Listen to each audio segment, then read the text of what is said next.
Hello everybody, it's James Lindsay. You're listening to the new Discourses Podcast, and we are finally going to do another episode of Groomer Schools. And so this will be Groomer Schools number 5.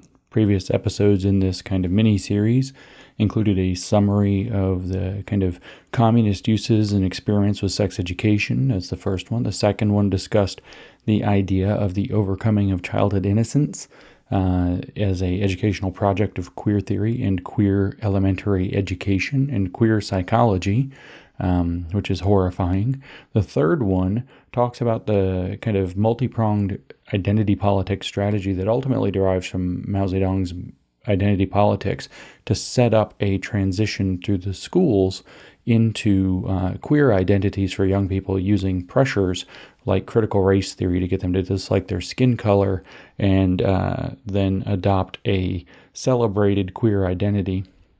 And the fourth episode explored Drag Queen Story Hour by going through the, again, ultimately horrific academic paper on Drag Queen Story Hour. So I promised soon after I did episode 4, a friend of mine asked me if I would cover Comprehensive Sexuality Education, which is a project kind of jointly put together by a handful of big institutions, in particular UNESCO, which is the United Nations Educational, Scientific, and Cultural Organization, which is, you can think of largely as an epicenter or the epicenter of comprehensive sexuality education, which it's been one of their big projects to make an international standard for that since roughly 2003. And almost all of this crazy sexuality stuff going on in the schools through Comprehensive Sexuality Education, or CSE, can be traced back to UNESCO. But there's also, UNESCO is in partnership with the International Planned Parenthood Foundation. So yes, the same Planned Parenthood, IPPF. And I'm actually going to be reading some documents or some information from the IPPF and UNESCO in this episode. And finally, there's another organization that I'm assuming is German because its name is the Guttmacher Institute that is also seemingly partnered with this. And I'm going to actually start this episode by going through this document published by the Guttmacher Institute, Guttmacher. If you type that in and type in a definition of comprehensive sexuality education in a search engine, you can find this PDF. It's 9 pages. I'm not going to go through the whole thing. I'm going to go through the first 3 pages of it, and then I'm going to mention the role of the IPPF, which is actually involved in this document from the Guttmacher Institute, and I can say that because their logo is emblazoned on several of the only 9 pages. And then I actually got the impetus to read a short academic article to you that I came across today about comprehensive sexuality education that draws heavily off of UNESCO so that we can actually see, and this is a legit academic paper in the journal of, let me make sure I get it right, because I don't want to mispronounce or misspeak on this. It is the American Journal of Public Health from 2020. So not exactly this fringe organization talking about this same topic. So you can see we're talking about major organizations, the American Journal of Public Health, so the American public health apparatus, at least on the academic side, UNESCO, the International Planned Parenthood Foundation, and whatever this Guttmacher Institute is all about. Kind of behind this comprehensive sexuality education. So the short version of what you need to understand is that all of this weird queer theory, gender ideology, whatever word you want to use for that.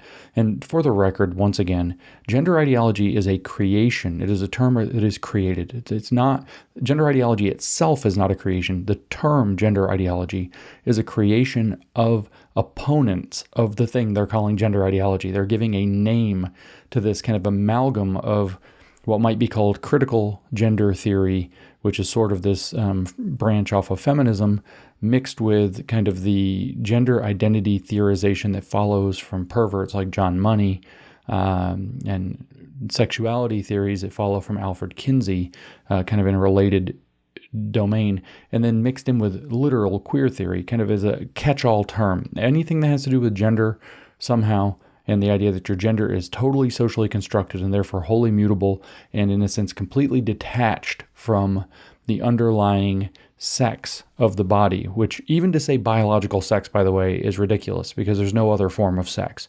There is no other sex than biological sex. So to say biological sex is redundant. It is, in fact, the only type of sex there is. So just as a kind of a secondary point there. So all of this queer theory, gender ideology, sex and sexuality stuff that's going on in Horrifying Parents, probably well into including Drag Queen Story Hour and so on, all come in this overcoming of childhood innocence covered in the earlier episodes of this, along with this strategy that we talked about with the other 2 episodes in this series. It really stems through this program called Comprehensive Sexuality Education. And like I said, this pours through UNESCO, its involvement with the IPPF, the International Planned Parenthood Foundation, suggests, given if you go back and listen to my WTF is SEL podcast, where we explored the literally weird occult roots of social emotional learning, which, by the way, Comprehensive Sexuality Education is part of the social emotional learning paradigm. It's one of the things social emotional learning is used to do. You'll find that both UNESCO, or the United Nations more broadly, and Planned Parenthood, thus the International Planned Parenthood Foundation, have these other similar weird ties back to exactly the same occult roots as SEL. These are not actually separate things. And so this same occultism, now using sex and sexuality, is manifesting once again. If you don't know, the short history is that where I trace the roots in that particular podcast of social emotional learning is back to a woman named Alice Bailey, who was an occultist in the early 20th century. But Alice Bailey was a student of an earlier occultist, the founder of the so-called Theosophical Society, whose name was Helena Blavatsky. And Helena Blavatsky is a bizarre character.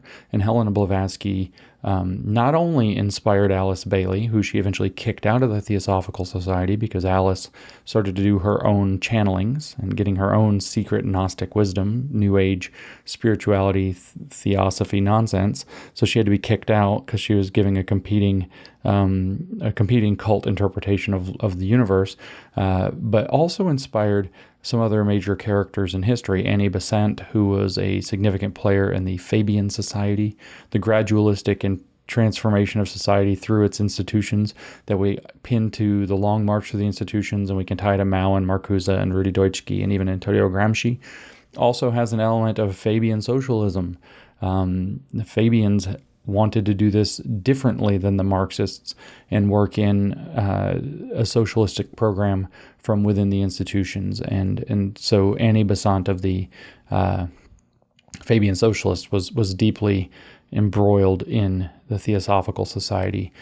Famously also, though, and more to this point, was Margaret Sanger, who created Planned Parenthood in the first place. And if you go back and listen to that episode, Alice Bailey, in her book on education, which she wrote one of those for her publishing house, which was originally titled the Lucifer Publishing Company, but now operates and later operated under the term Lucis, Lucis, Lucis Trust, which is headquartered in a United Nations building and is the primary print publisher for the United Nations, and is deeply embroiled in United Nations activities, which is very strange. But if you go back and read Alice Bailey's education book, which is called Education in the New Age, what she actually says about Planned Parenthood, not the organization, but the concept, which would be the same ideas that Margaret Sanger had, is that, in essence, reproduction is happening too fast, and this is in the early 20th century or late 19th century. Reproduction is happening too fast, so we're actually producing more human bodies that have to be occupied by a soul than we have high-quality souls ready to advance spiritually to fill them, and therefore we need to be planning parenthood to make sure that these bodies that are being inhabited with low-quality souls that's not happening anymore. And that's the real eugenics program. It's not necessarily a physical eugenics program behind the original strategy of Planned Parenthood. And Alice Bailey says this explicitly. She says that the exoteric form of eugenics is very crude and it's not what you're supposed to do. It's the esoteric form where we're doing the planning of the parenthood, she says, on the astral plane, I guess through like some kind of ritual sex magic or whatever. And so what she outlines that I argue in that podcast becomes social emotional learning. She calls the science of right human relations. That's what's going to be taught through social emotional learning anyway, is the science of right human relations, which would also include making sure that we're preparing people to be the vessels for the high quality souls that are the only ones around, because Planned Parenthood is making sure that the low quality souls don't have bodies to be inhabited, which is really messed up. That's the actual occultist roots of that. And tangentially speaking also, although they didn't work together to my knowledge, Blavatsky's work inspired Adolf Hitler. The swastika, the whole occult race ideology he had, all came from Blavatsky and her theories of the so-called 5 root races, which Alice Bailey took on basically wholesale. So anyway, that's a little tangential, but that's to point out that the IPPF and the United Nations, so UNESCO, are rooted in these exact same occultist ideas that have a lot to do with sex and sexuality. And so fast forward, now we find UNESCO and the International Planned Parenthood Foundation taking the overwhelming lead on creating comprehensive sexuality education over the last 20 years and forcing it not just into American schools, but schools across the world very successfully. So that's some background for what's going on in groomer schools, which should already horrify you, I think, rather thoroughly. I'm actually horrified just having said it, and I already know about it. But I want to look through this document. I wish I had a good title for this document. I guess it's this little tiny thing at the top says informational handouts. This is this document from the Guttmacher Institute and IPPF, informational handouts on comprehensive sexuality education, youth-friendly services, gender issues, and sexual rights. And so I'll just read the first 3 pages or so because it outlines what CSE is about. And if you want a lot more information about CSE, I strongly encourage you to look up Kelly Ski on Twitter. And Ski is S-K-E, not I. She's not going skiing. It's part of her last name. And so you should look her up and see her work on this. But a definition of comprehensive sexuality education, so that's going to give us some grounding, see what they say about it. They say it's a rights-based approach. So that's rights-based. I stumbled on that. Approach to comprehensive sexuality education, or CSE, seeks to equip young people with the knowledge, skills, attitudes, and values they need to determine and enjoy their sexuality, physically and emotionally, individually, and in relationships. So listening to that, you might have forgot that this is talking about educating children, but just remember that.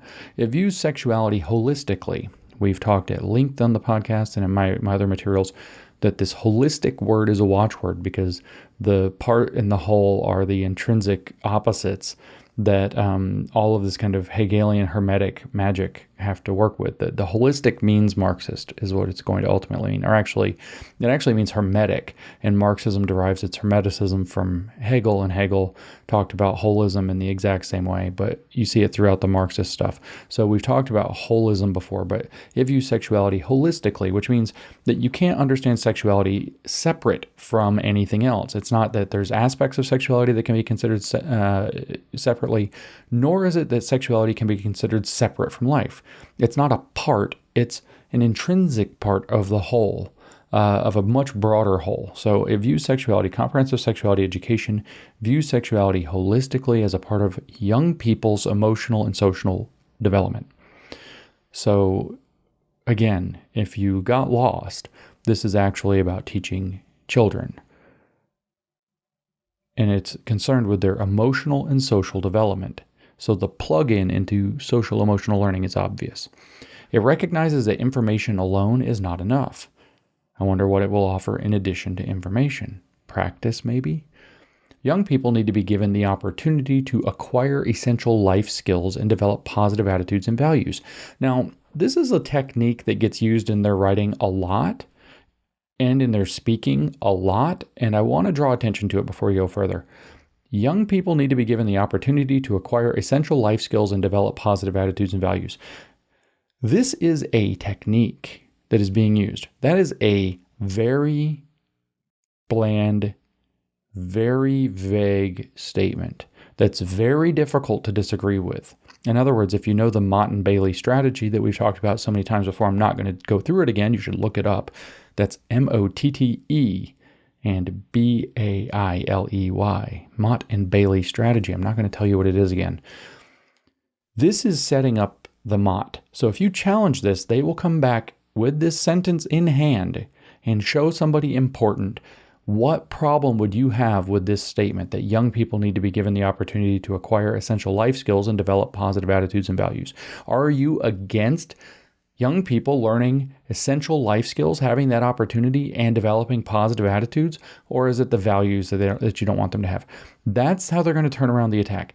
Nobody could disagree with that. By the way, you'll notice that the reactionary movement on the right does this exact same technique. They put out a lot of statements that are impossible to disagree with, especially from within their camp, but that they actually have more content behind them. Because if we back up one sentence here, or actually no, two sentences here, we remember that we're actually talking about considering holistic sexuality education as a part of children's social and emotional development.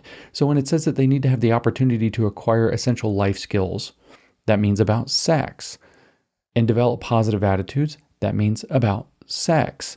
And values, that means according to somebody and their values about sex, which all gets left out of that sentence. So when you say this is perverse, they will challenge you with this bland statement. And this entire definition, by the way, is bogus. It's just completely bland. It doesn't actually say that the comprehensive sexuality education is teaching children very specific, peculiar things about sex and sexuality so that it can do certain things with their emotional and physical and social health or attitudes in life or values. Remember, it seeks to equip young people with the knowledge, skills, attitudes, and values they need to determine and enjoy their sexuality. So that's a technique, and you should be aware of this. They make very difficult to disagree with statements in the abstract that have very serious meanings in the concrete. And remember, Hegel's dialectic is always moving from the abstract through to the concrete. And so that means they are hiding the real ball from you with this bland language that puts you to sleep. Never forget that their language is designed to put you to sleep, because then either you won't read it and you won't know what they're up to, or you'll fall asleep and get lost and bored in the middle, and you can't maintain the mental focus necessary to string together that punchline to that paragraph is not comprehensible without understanding the entire paragraph before it and much of the context it's going to follow. It's intentionally vague. They go on to say, comprehensive sexuality education covers a broad range of issues relating to the physical, biological, emotional, and social aspects of sexuality. So they told us nothing about it yet again, just that it covers a broad range of issues. It touches on virtually everything because it's holistic. This approach recognizes and accepts all people as sexual beings. Well, that's a very bold statement, because toddlers are people.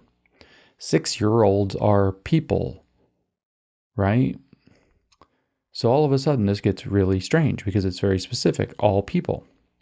This approach recognizes and accepts all people. Sounds like it's very inclusive and unobjectionable. This approach recognizes and accepts all people as sexual beings and is concerned with more than just the prevention of disease or pregnancy.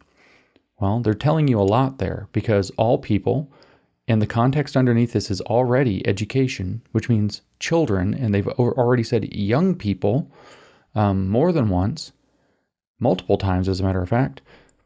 Then it says that they are sexual beings, and this is not just about kind of medical sex education. It's not about the prevention of disease and pregnancy. It's concerned with more than that, because they are sexual beings. Do you see? This is perverse, but it's very difficult to see if you're not really sharp on it why it's perverse. So they say that comprehensive sexuality education programs should be adapted to the age and stage of development of the target group. Let me throw some color on that.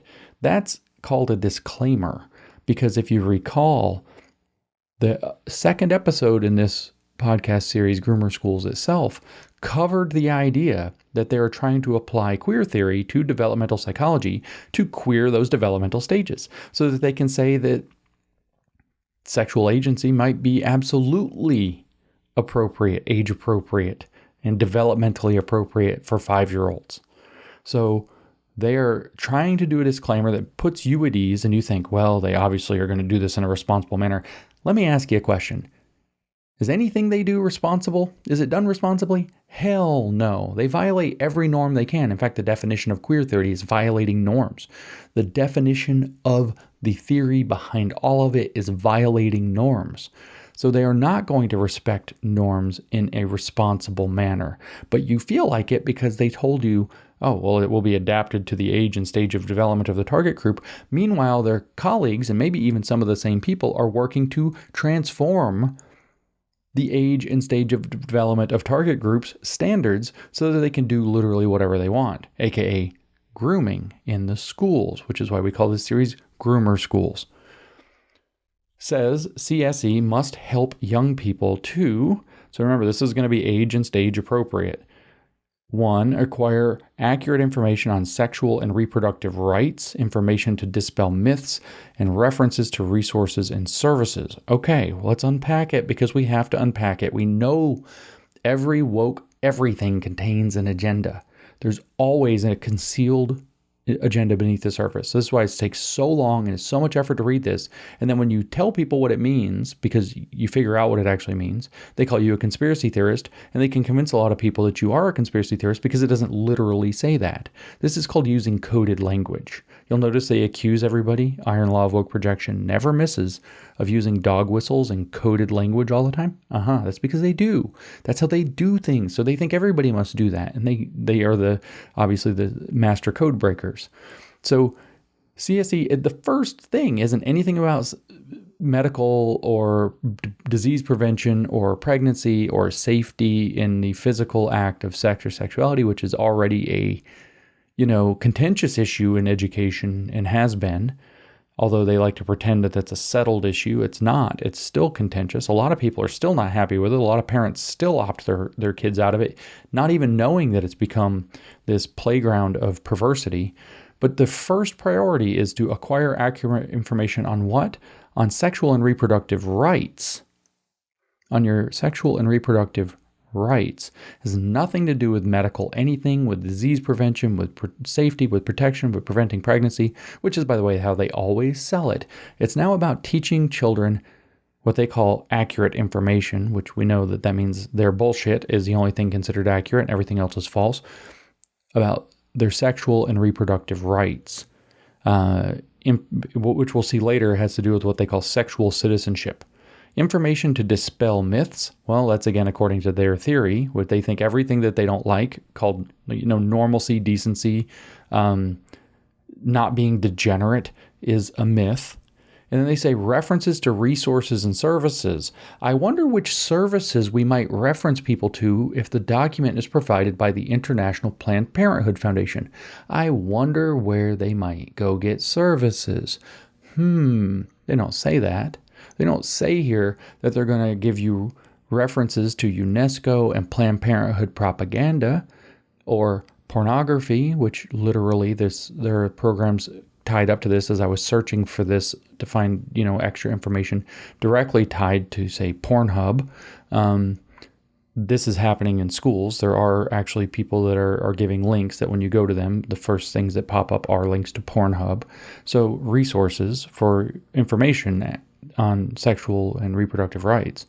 And then services. And we know that services in this domain include, first of all, Planned Parenthood that's trying to work its way into our schools with the backing of the United Nations through UNESCO in their weird partnership, but also things like the Trevor Project, which will help make sure that your children can secretly behind your back with lots of protection get all their so-called questions answered about transition, for example. They bill themselves as a suicide prevention hotline, but as parents posing as 12-year-olds have uncovered repeatedly, you can get these people talking to you about cross-sex hormones and puberty blockers and social transition in a matter of minutes with no effort. So that's why I don't call it the Trevor Project, I call it the Groomer Project, which recently on Twitter the other day from when I'm recording this, Chelsea Clinton came out strongly in defense of the Trevor Project. So these are the kinds of resources and services. By the way, the Trevor Project was listed, as I think I've mentioned in the past, as one of the most innovative platforms by the World Economic Forum as well with regard to educational technology services that impinge on inclusive behaviors. I don't have that document up on my laptop anymore, or I would read it to you directly, but they were listed as one of, I think, 14 or something like that, innovative programs. So all of the usual players are all tied up in a funny knot around this. So secondly, develop life skills, including critical thinking. Now, we did a whole podcast because let's stop and unpack that. We'll start this sentence again. When they say critical thinking, they mean critical theory. In fact, they have an entire paper that's devoted, and I read the crucial set of paragraphs to you in a bullet, which is a New Discourses bullet, which is the difference between critical thinking and critical theory, which you should probably go listen to, because you have to understand that when they say these things, they're tricking you. They know they're tricking you. They are tricking you. They know they're tricking you. And if you don't know they're tricking you, you're going to get tricked. And if you do know they're tricking you, you're still probably going to get tricked. So critical thinking, the woke actually hate it. They're actually against it. They're openly against it because they say that it allows people to defend their epistemic home turf. That's the quote. So in other words, it allows you to argue back against their stuff and reassert power dynamics. And they say that critical thinking is actually brewed up out of the Western tradition, and thus it reinforces Western hegemony. And it's frequently used to cast aspersions on marginalized groups like racial and sexual minorities. Critical theory, on the other hand, always calls into question power dynamics, and it does all of its analysis through power dynamics. The generative themes that we saw in the Drag Queen Story Hour paper that are derived from Paulo Freire, the idea with that is that you're always going to bring up a generative theme so you can present the teacher as facilitator when I'll present the critical interpretation. In other words, the power dynamic political interpretation, the Marxist interpretation, or cultural or social Marxist interpretation of whatever happens to be in front of the kids. So develop life skills, including critical thinking. Yep, loaded. Communication and negotiation. Self-development and decision-making. I'm willing to bet self-development here means masturbating. Just going to go out on a limb. Sense of self, confidence, assertiveness, ability to take responsibility, ability to ask questions and seek help, and of course, last but not least, empathy. Empathy is their grand excuse for everything they do, because of course they're weaponizing it. Oh, but if you don't do this, think of the poor people you're going to hurt. Don't you want kids to be more empathetic? Don't you want them to care more? No, actually, I'm going to tell you right now, having watched what the self-esteem movement in education has done for the last 40 years and watching what's happening with this woke crap, I want our kids to care a lot less.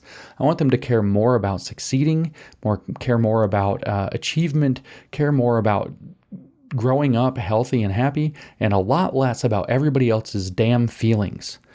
Maybe a little less poisoned empathy would be really great, but empathy is their magic word. It's like in the climate change thing, how the word emissions is the magic spell that makes you have to pay attention and do whatever they say. Well, empathy is the magic word here. Okay, so third, nurture positive attitudes and values, as defined by who? The sex-positive queer theorists. That's who. Nurture positive attitudes and values, including open-mindedness. Well, we're talking about teaching children about sex, so why are we calling this the Groomer Schools series? Let's be real careful about teaching open-mindedness about sex to children with weirdos. Maybe we should be less open-minded there too. But how are you going to argue with that? You're going to sound like a jackass. No, I want my kids to be closed-minded. I want them to be little bigots. Yeah, that's what they're going to accuse you of. So nurture positive attitudes and values, including open-mindedness, respect for self and others. Of course, that respect for others means bowing to the inclusivity demands. Positive self-worth and esteem. I just impugned the self-esteem movement in education. Comfort, non-judgmental attitude. Remember, they're teaching kids about sex and including probably kink. You might need some judgmental attitudes coming back into the place, but they're trying to get rid of them. Sense of responsibility and positive attitude toward their sexual and reproductive health. They want to teach children to have positive attitudes toward their sexual health. They are children. Let me make something clear. They do not have sexual health. They are children. So they're going to teach them to have a positive attitude about this thing, so that they're going to have to tell them what it is and try to wake it up, which will be age and developmentally appropriate according to the way that queer theory has queered age and developmental appropriateness. Do you understand how they play these games? Oh, the title of this is at the bottom in tiny letters. It's the demystifying data toolkit for comprehensive sexuality education put forth by the Guttmacher Institute. Like I said, it is got some conjunction with the International Planned Parenthood Foundation because their logo shows up in this later. Okay, so that's their definition. Here's what I actually wanted to read to you from this document, primarily the 7 essential components of comprehensive sexuality education. And I'll tell you that these 7 are the reason why this podcast didn't come out a year ago, even though I didn't know about the paper that I'm going to read primarily here. And that's because Kelly sent me this, and I looked at it, and I was like, every one of these is huge and loaded and complicated, and there's so much. I would take months to study this, and then I could do like 2 hours on each one of these categories. And there are 7 of them. I don't know how to do this. So I just eventually got overwhelmed, and I'm busy with 20 other things, and I forgot to do it. And so here we are. I'm just going to kind of run through this as a 7-point summary bullet list so I can then get to this other stuff. So the 7 essential components of comprehensive sexuality education. Before I actually read what it says on this document, I'm going to bounce over to this other document, which is actually the IPPF, that's International Planned Parenthood Foundation, framework for comprehensive sexuality education. It's their official document. It says, from choice, a world of possibilities. It shows a bunch of kids looking at a book together, like no children actually read a book. It looks like a textbook, and they all look so happy on a bridge.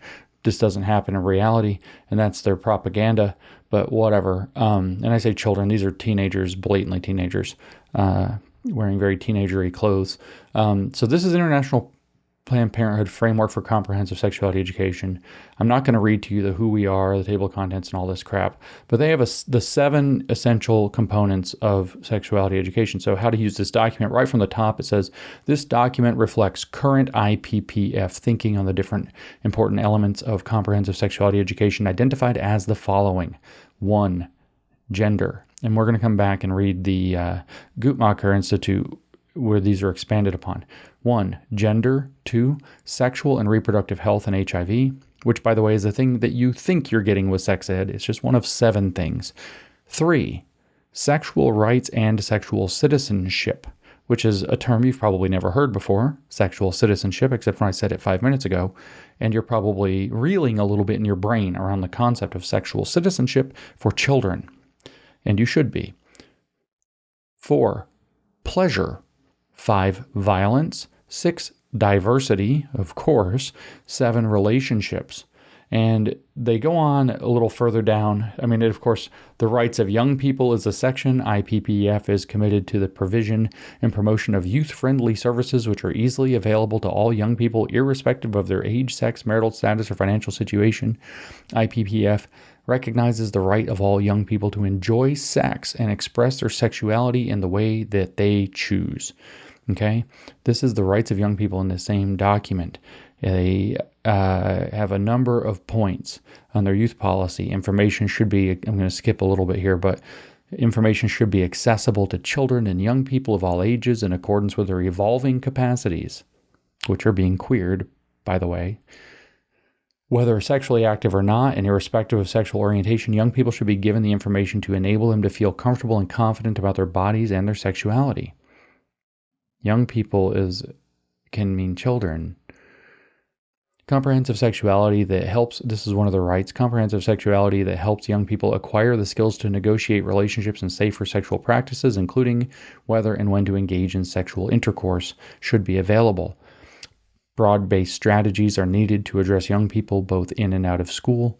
Special attention should be paid to the most disadvantaged young people, and they draw all of this off of the UN Convention of the Rights of the Child 2, is what it says, and which states that children and young people have the right to enjoy the highest attainable health, access to health facilities in Article 24, and access to information which will allow them to make decisions about their health in Article 17, including family planning, Article 24. Somehow that returned into sexual pleasure.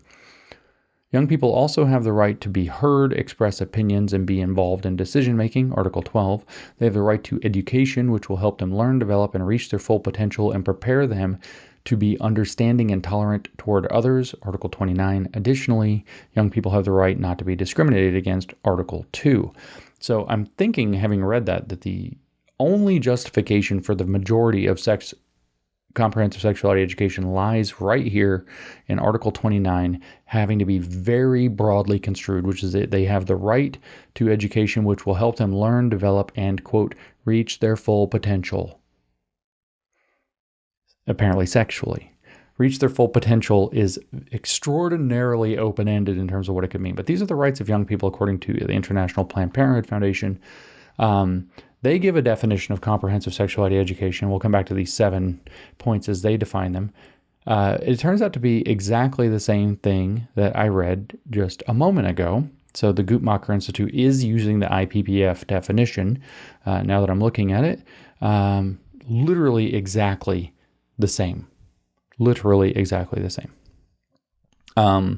So there's 7 essential, so I'm assuming these 7 essential components are going to be exactly the same as well, whether we read them from the IPPF document or we read them from the Guttmacher Institute summary. And those are, again, the 7 are, just to rattle them off: 1, gender; 2, sexual and reproductive health and HIV; 3, sexual rights and sexual citizenship; 4, pleasure; 5, violence; 6, diversity; and 7, relationships. So the IPPF is deeply involved in this. The Guttmacher Institute is involved in this. UNESCO is involved in this, since we're going to hear in the academic paper in the end. The fact of the matter is that these are being implemented into our schools also through, apparently, public health initiatives. So all these youth mental health initiatives that they're trying to push into the schools, the resiliency programs we're hearing about, all of these things are going to be part and parcel with moving all of this crap in. Okay, so useful resources. Remember, they said you have the right to resources. What does the IPPF offer you? Well, they offer the Sex Education Forum in the UK, SICUS, which is a fairly well known to be Communist Front organization that teaches. It is the Sexuality Information and Education Council in the United States. That's SEICUS. You can go see how horrible they are. Advocates for Youth, Planned Parenthood itself, the Population Council, which is an international nonprofit, non-governmental organization that conducts biomedical, social science, and public health research. I wonder what they're really about as the Population Council. The Guttmacher Institute is listed here. Who are they? They're a nonprofit organization focused on sexual and reproductive health research, policy analysis, and public education. The Guttmacher Institute publishes perspectives on sexual and reproductive health, international family planning perspectives, the Guttmacher Report on Public Policy, and special reports on topics pertaining to sexual and reproductive health rights. ELDIS, health key issues. UNFPA, which is, if I can figure out what in the world this is, I'm guessing that this is a United Nations thing because it starts in UN, but it doesn't decode it. I'm not looking it up. Action Health Incorporated, World Association for Sexual Health, which is worldsexology.org. I'm sure that's wonderful. And genderhealth.org. Those are direct relevant organizations that count as research references. Notice Planned Parenthood was right on the list, like I alleged earlier. So curriculum resources for peer educators include the Guide to Implementing Teens for AIDS Prevention, the IPPF, again, that's International Planned Parenthood Foundation, Peer Education Handbook on Sexual and Reproductive Health and Rights, Peer Education Training of Trainers, Youth Peer Education Network, European Guidelines for Youth AIDS Peer Education, included, involved, inspired, a framework for youth peer education programs. Then there are curriculum resources for teachers. And this goes on and on and on. There's tons and tons of resources. Curriculum resources for providers, curriculum resources for parents, assessment and evaluation resources, and other useful resources. And again and again and again, we see Planned Parenthood. Oh, here's UNESCO, of course. This is kind of the who's who of the problem. But anyway, let's return to our Guttmacher Institute and read the 7 essential components of comprehensive sexuality education, which they derive from the International Planned Parenthood Foundation, which is also working in conjunction with UNESCO to bring this into the schools. 1, gender.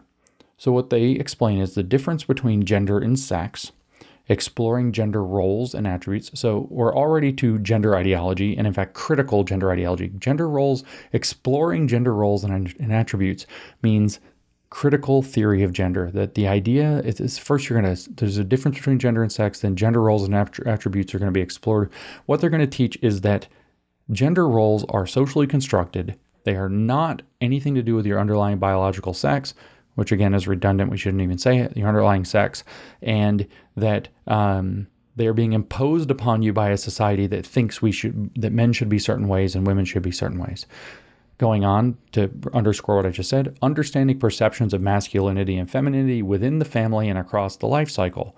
So, of course, this is ample opportunity for them to engage in one of their favorite practices that we now know of, especially in groomer school territory, which is to listen to the way they word it. Perceptions of masculinity and femininity, do they say within society? No, within the family.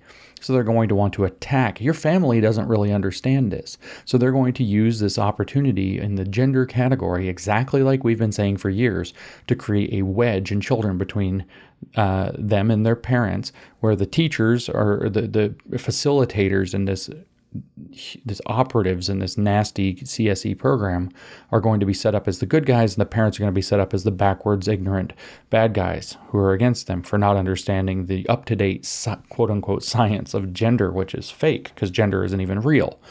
Gender doesn't exist. Gender is a story. Gender doesn't exist. There is sex. The thing that we have sex, right? And so we are male or female. And if we are male, then we have a number of primary sex characteristics that have to do with our gametes. They have to do with, so the sex cells that we produce have to do with our sexual reproductive organs. And then women have, others. So testes versus ovaries and so on. We know how this works. These are called primary sex characteristics. It's the reproductive systems that you have. Those aren't a spectrum. Those are binary. There's one or the other. Sometimes there are anomalies, biological anomalies. But there's either one or the other. There is no in between. There's no part way. There's no anything. Then you have those are primary sex characteristics. Then there are what are called secondary sex characteristics. Primary sex characteristics, by the way, are the things that are observed at birth. You are not assigned a sex at birth. Your sex is observed at birth. Because there is a very small percentage of sex anomalies that happen as a form literally of birth defects, occasionally that observation is misleading, and that's all of the ground that they plan to pretend that none of this is real. Okay, and then so later you go through puberty and your body develops. So before puberty, you are a child. You have a child's body. Male bodies and female bodies, other than their reproductive organs, which are undeveloped at this point, are the same. At puberty, they start to differentiate into what are called through the development of what are called secondary sex characteristics. Secondary sex characteristics include the development of the breast, body hair, the growth and dissension of the testes and penis, and so on and so forth. The broadening of the jaw, the deepening of the voice for men, the building out of an adult male frame, which is caused by surging levels of testosterone flowing through the body, the development of the female body to be of reproductive capacity. These are secondary sex characteristics. Now, what you'll notice is, the reason I'm doing this biology lesson here, by the way, which isn't really my thing, is very simple. It's because primary sex characteristics are fully binary. That's it. Your secondary sex characteristics, however, there's like a distribution. I'm trying to avoid mathematical terminology being too specific. There's a distribution in terms of how they grow. Penises grow to different sizes, breasts grow to different sizes, voices drop to different degrees, et cetera, et cetera. And so there's some variation so that you end up with some men looking quite effeminate in certain regards and some women looking a little bit masculine in certain regards and vice versa. Okay, so there's some overlap in external appearances. This doesn't negate the fact that your sex is still your sex and your secondary sex characteristics are still actually observable. They're just distributed a little more broadly. The thing that much of the thing that gets called gender would best be described, in my opinion, as something called tertiary sex characteristics, which is not something that you find in the biological literature, which are going to include even more subtle features with even more varied distributions. So psychological traits, questions like why do we find in highly gender egalitarian societies like Norway or Sweden, why do we find that 90% roughly of engineers are male and 90% roughly of nurses are female? Why do we find these kinds of facts? And it's because there are subtle personality differences between males and females with quite a lot of overlap in between. And that's fine. But that doesn't negate anything about sex. It doesn't complicate sex. And it's not this mystical thing called gender. It's just a more varied, a higher, literally a distributions, male and female distributions with higher variance in terms of how the traits can present without there being an anomaly present. And that doesn't make gender real. It's in fact a derivative of sex overwhelmingly. There are cultural aspects that get worked in, but it's nowhere near what the social constructivists and queer theory want it to be or believe it to be. So that's very important to point out. So gender isn't even real. But anyway, understanding perceptions of masculinity and femininity within the family and across the life cycles where we left off. The next one, society's changing norms and values. See, what they want to do is point out that, perhaps in the past that we had certain views about sex or gender, what it meant to be manly, what it meant to be female, and those change over time. Therefore, they are wholly socially constructed. Whereas, as a matter of fact, they're more like a distribution that reflects an underlying biological reality that has some wiggle room in it, that can take on different outward expressions. You could imagine a culture where, for whatever reason, women never wear dresses; they always wear pants, but they still would dress in feminine-looking clothing. And this doesn't negate anything. They have to adopt very specific sex stereotypes in order to even be able to get off the ground with any of this. But they want people to believe that society's norms and values change, and therefore they can be changed, and therefore, in fact, that they can be changed however we wish. They can be socially engineered into something that they're not, and that's what they want to do with your kids through CSE. And then they say manifestations and consequences of gender bias, because the current values are bad and they're biased. This is a standard dialectical inversion technique. And then stereotypes and inequality, including self-stigmatization. That's what they're going to cover in gender. Second, and I don't want to bog this down because I do want to get to this paper. 2, sexual and reproductive health and HIV. This is what you think you're buying, or at least it might expand beyond it. But when you think of sex ed, this is the thing that you probably think you're buying and might even not be comfortable with the school doing. And it's only one of the 7, right? The whole gender unicorn thing we just covered, that whole thing, the genderbread person stuff, that was in number 1. That's not even this. And they consider that somehow, in fact, to be more important. What is under this? Sexual and reproductive health and HIV, sexuality and the life cycle, that is puberty, menopause, stigma, sexual problems. Now, nobody would bat an eye at this, except one of their hypotheses, as a matter of fact, is that if your body goes through puberty and you have a gender identity, which again doesn't exist, that doesn't match your sex, then you have gone through what's called non-consensual puberty. You didn't consent to go through puberty and have your body transformed into some sex. You didn't consent to the underlying biological realities of your life, and because you didn't consent, this is a problem. So when they talk about puberty, they can really work some crazy stuff into here. Stigma, that gives them a ton of places to play around. So anatomy, that's medical, okay. Reproductive process, that's also medical. That I'm sure that they can come up with some crazy crap to cram into this, but let's be charitable. How to use condoms and other forms of contraception, including emergency contraception. That's one of those really controversial things that we don't know if we want them teaching, but you've seen probably some of the videos of what actually happens in school, and it's pretty weird. You have people putting condoms onto things physically, first of all, not just being instructed in how they work, practicing this. But you've also, I don't know if you've seen some of the videos where there are people like kind of very sexually doing this, again, with children. Pregnancy options and information, yeah, but remember this is pushed by the Planned Parenthood, so maybe we don't want them doing that. Legal and safe abortion. Well, of course I had to put that. Unsafe abortion, that's what Republicans want. That's how they'll teach it.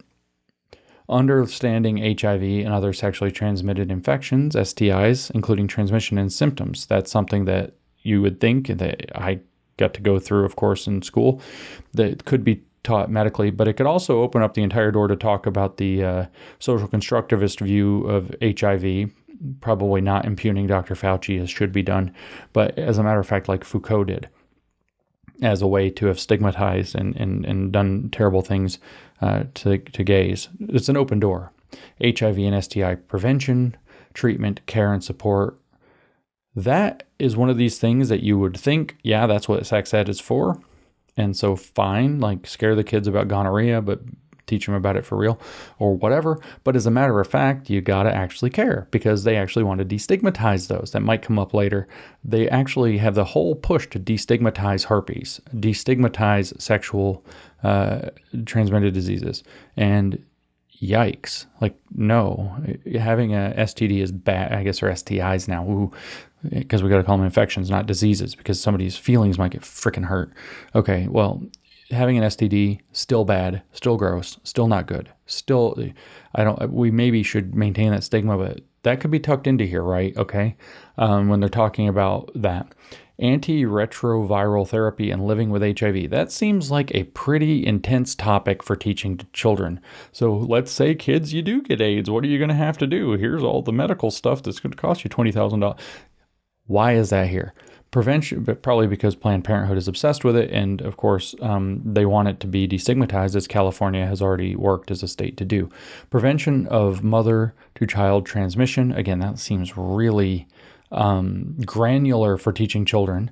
Injection, drug use, and HIV. Well, we covered that.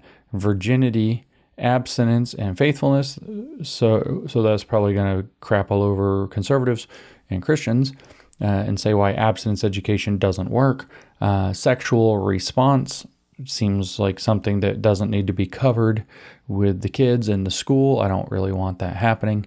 I don't know that everybody would be comfortable with that. I'm pretty socially liberal, and that's like, yeesh, don't be talking to my kids about sexual response. Like, there's a ton of gross stuff that could be going on there. Social expectations, wide open door. Self-esteem and empowerment, go to hell with your frickin' self-esteem and empowerment shit. We're done with this. Anywhere that shows up, that's all got to get canceled. Respect for the body. I don't need any body positivity thrown into this. We're supposed to be talking about like STDs and not getting pregnant. Myths and stereotypes. Yet again, wide open door for all the woke crap that they want to cram in. 3, now the money shot, really, in a sense. This one's actually, it's not. It gets worse. 4 is the worst one. 3, sexual rights and sexual citizenship. Again, I draw your attention back to a simple fact that we're talking about children. Children do not have sexual rights. And children are not, nobody is a sexual citizen. This term sexual citizenship is alarming. We're going to actually do a diversion into this before I read what the Guttmacher Institute and Planned Parenthood say about it. So one of the reasons I dropped out of making this podcast in the first place was trying to figure out what the hell sexual citizenship is. I got some books and I read like a third of one of them, and I finally just got so freaking confused that it means a million things at once, and I just bailed out.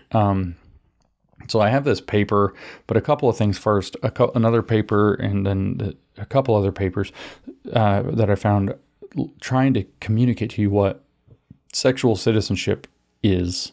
So there's a paper called Sexual Citizenship and Sex Education, and it says that sexual citizenship was originally used to describe LGBTQ claims to rights based on identity relationships and practices. Scholars argued that citizenship is predicated on both appropriate public engagement and intimate practices. And sexual citizenship has proven useful for mobilizing collective action for queer rights. So, in other words, the idea of, say, full citizenship without regard to one's sexuality, so maybe marriage equality, is something to do with sexual citizenship, maybe. But here we have another one from Columbia University's magazine, Columbia Magazine, Raising Strong Sexual Citizens, and they start off by saying that sexual citizenship refers to people's right to say yes to the sex they want and no to the sex they don't want, as well as their understanding that other people have an equivalent right. And upholding those rights is highly relevant to sexual assault prevention. Now, you'll notice that has to do with consent. That's absolutely not the same thing we just talked about. That has nothing to do with your full participation in civil society, or your full access to participation in the civil society based on your sexuality. This is something completely different. This is actually probably more accurate. Sexual citizenship refers to a thing that should be called sexual agency. The ability as an adult, it doesn't even say that, should say, to your ability to say yes or no to sexual activity that you do or don't want. And that all of us have these rights, and those would be inviolable. A third one from DePaul University. Sexual citizenship is an acknowledgement that all humans are sexual beings, and it is one's responsibility to learn and grow for themselves, their partners, and the world where our communities exist. Well, that's something completely different yet again, isn't it? Isn't it? What does this mean? The notion of, this is from a European university, the notion of sexual citizenship emphasizes the often neglected interplay between regimes of sexuality and citizenship regimes, thus representing an important contribution to the studies of citizenship. And on it goes. So it means a bunch of stuff at once, and it's really difficult to pare down what exactly it means.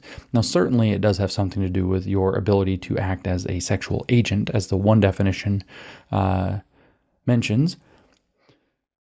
It also definitely has something to do with this idea of full civic participation. We have this paper here about rethinking sexual citizenship that says another strand of work conceives of sexual citizenship primarily as being primarily about rights to participation in consumer society linked to marketization and the consumption of goods and services. In one of the early works on sexual citizenship, Evans from 1993, for example, argued that sexual citizenship is materially constructed through the dynamics of late capitalism. So it's Marxist. It's all a Marxist idea, in particular through the practices of consumption. He states that, quote, sexual citizenship involves partial private and primarily leisurely and lifestyle membership, where sexual citizenship rights are chiefly expressed through, quote, participation in commercial private territories. Others, Bell and Binney, in 2000, make a similar argument claiming that the, quote, power that queer citizens enjoy is largely dependent on access to capital and credit.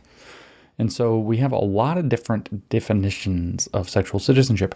So what I finally concluded with this, and more or less just punted, other than the sexual agency part, which is extremely important because we're talking about children being claimed to be able to consent to sex that they want, which would be extended to them if the child wants it, then it's okay. That's a very common argument in the pedophilic land, the so-called minor attracted person land, the so-called deconstructionist or postmodern or Foucauldian view of age of consent is that, well, if the child is objecting, then it's bad, it's pedophilia, and it's horrible. But if the child actually wants it, then it's good, and it can be a very nourishing experience. And this is a horrific argument because children can't consent. Children cannot consent. So the child wanting it cannot be considered a legitimate basis for giving consent. And then, of course, if you've talked to anybody who has experienced grooming, literal sexual grooming as a child, the whole game is to get the child to act like they want it. That's the whole game. Otherwise, it would just be outright rape instead of kind of a grooming child rape. The whole game is to get the child to express that they want it.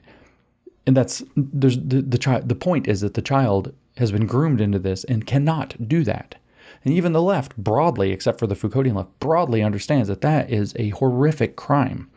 But sexual citizenship beyond that, which is not something to just set aside like, oh yeah, that little thing. Sexual citizenship beyond that refers to this idea that your full civic participation in society depends somehow on your sex and sexuality. So you as a man or you as a woman somehow reflects how much full participation in both public, in other words, political life, and economic or consumer life that you have, and what that actually looks like and how it plays out. The idea, for example, that, gay people have to concentrate in gay marketplaces would kind of fall under that. So this is one of the arguments for why so many gay people concentrated in San Francisco was because they had kind of a whole gay scene that they could participate in a gay economy and gay vendors and gay this and gay that and the other thing. Okay, so sexual citizenship has something to do with that, but also, again, with suffrage, access to, say, civil unions or marriages, et cetera, et cetera. So that's sexual citizenship. It's the ability for you to be a full participant in civil society, economically and politically. But even further than that, because we have to think about how the communists think about equity in general, is that if your sexuality is has a stigma imposed upon it, or is somehow considered marginal or oppressed, your oppression itself, you have to spend time thinking about being gay. You have to spend time thinking about your oppression or navigating your oppression. You have to spend time and energy, and that's time and energy that you can no longer devote to full civic participation as an everyday citizen. So that's a further extended definition of sexual citizenship, and so that full sexual citizenship would mean that those things aren't happening. Okay, so it's a lot of stuff at once. It's a vague term, but 3 is sexual rights and sexual citizenship. This is the third pillar of comprehensive sexuality education to teach to children. It says knowledge of international human rights, so there's your UN, and national policies, laws, and structures that relate to people's sexuality. So that's understanding where you stand in regard to human rights declarations, sustainable development goals, and local, state, and federal laws, for example. A rights-based approach to sexual and reproductive health. Well, that's interesting. A rights-based approach. It's your fundamental right. Life, liberty, and property, that somehow something to do with property and liberty aren't sufficient to deal with this, that we have to have intrinsic rights to sexual and reproductive health. Social and cultural and ethical barriers to exercising rights related to sexual and reproductive health. So that's what I was just talking about in the broad construal. Understanding that sexuality and culture are diverse and dynamic. God, the open door to talk about queer politics there with children is just crazy huge. Available services and resources and how to access them. Welcome back to Planned Parenthood, UNESCO, and CICUS, ladies and gentlemen. Participation, that's just a word on its own. That's one of the categories. Participation in sexual rights and sexual citizenship. Participation. What the hell does that refer to? I don't know. That could refer to so many things. Practices and norms. Well, they're going to talk about sexual practices and sexual norms with your children in terms of what impacts it has on their full sexual citizenship, apparently. Diversity of sexual identities. Welcome back to the queer pantheon of every flag you can imagine. Advocacy. So activism, okay. Choice. Well, that's all by itself as one word. Choice about what? Protection. Again, all by itself with no specification of what it means. Negotiation skills. Like you're going to sit down and have a business deal? Like, what do you mean by this? Consent and the right to have sex only when you are ready. There's that one definition. The right to freely express and explore one's sexuality in a safe, healthy, and pleasurable way. Well, that better butt up against the fact that other people have the same right, but they're talking about this with children. This is a wide open door to learn to touch yourself, learn to understand yourself as a sexual being. You have a right to do this, blah, blah, blah. This is crucial to your growth and development. Groomer Schools. That's all there is to say. 4, pleasure. Now, this one was very difficult. This was actually, I said that the previous one broke me, but I kind of got my head around sexual citizenship. Pleasure is actually rooted in something called pleasure theory. Pleasure theory, of course, there's a freaking pleasure theory, is difficult to get one's head around. Looking into it, it seems that there are a few different ideas about what it means, but is that generally is that pleasure is indicative, first of all, that it's a human right to pursue pleasure. I don't necessarily disagree with that, because that is the inalienable right to the pursuit of happiness, at least. Not pleasure, but happiness. But the argument would be that happiness, pleasure can serve as a measure or proxy for happiness. And there's a lot of complicated theory trying to talk about that relationship specifically, pleasure and happiness. So I do disagree, but I note that there is that the United States, at least in its Declaration of Independence, recognizes an inalienable right to happiness. Pleasure is like the more hedonic, hedonism version of that. And there is a lot of theorizing actually in so-called pleasure theory, explaining how that's not the best understanding, that there's a more eudonic and then a more even erotic understanding. And erotic is in the sense of eros, which is a much broader thing than just kind of sexy time. So it also derives, though, largely from Freud, who's the famous psychoanalyst, but aka a discredited crackpot with ridiculous mystical ideas. And the thing is, And I know that people that are really, really sharp would say, you already talked about the iron law of woke projection, and projection was a Freudian idea. Yeah, it was his best one, actually. A lot of his other stuff, not so good. But he had this theory that learning is guided through pleasure and pain, and so the carrot stick, if you will. And so a lot of pleasure theory derives from this. But we can't ignore the fact that queer theory follows from both postmodernism, but also the critical theory domain. And for example, Herbert Marcuse wrote the book Eros and Civilization in 1955. And if we actually look at, say, the other books from the Frankfurt School, you see this huge twisting into the Freudian concept of eroticism or eros as the actual competitor to death or thanatos. So rather than it being, Jesus defeating death or conquering death, as is in the Bible, or God being the antithesis of death, as in most religions, you now have eros as the opposite of death. And most of Marcuse's theories about how society is organized, the eros and civilization part, whether it's in that book or later in One Dimensional Man and so on, is that the erotic drive, the libido, not just the desire for sex, that libido, but the desire just desire in general.